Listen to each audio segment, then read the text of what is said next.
Ticket માંગી છે અને છેલ્લા 15-20 વર્ષથી પાર્ટી સાથે જોડાયેલી છું. બધા કામોમાં મારી હાજરી છે. તો ખરેખર હવે હું વિચારું છું કે જો કદાચ ટિકિટ મળી જાય તો આનાથી પણ વધારે કામ કરવાની મને મારું બળ જાગશે અને મજા આવશે ને પાર્ટી સાથે બહુ મજા આવે છે. એટલે પાર્ટીનું કામ કરવાની એક જે કહેવાય ને શક્તિ એ મારી વધી જશે.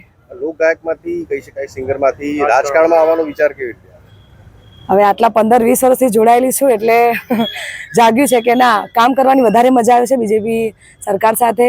તો વધારે શક્તિ જાગી છે કે હવે હું કંઈક પણ કામ કરું પાર્ટી માટે. કડી માટે એવું શું વિચાર્યું છે કે જેને લઈને તમને ટિકિટ મળે અને ટિકિટ મળે તો કામ કરો? સેવા કરવા અને લોકોની સેવા કરવાનો એક આ મોકો મળ્યો છે.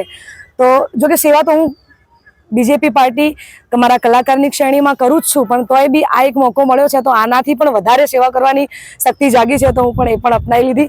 જો સરકાર મને મારી પસંદગી કરે તો આનાથી પણ જોરદાર સેવા કરવાનો એક મોકો મળ્યો છે. તો થેન્ક યુ.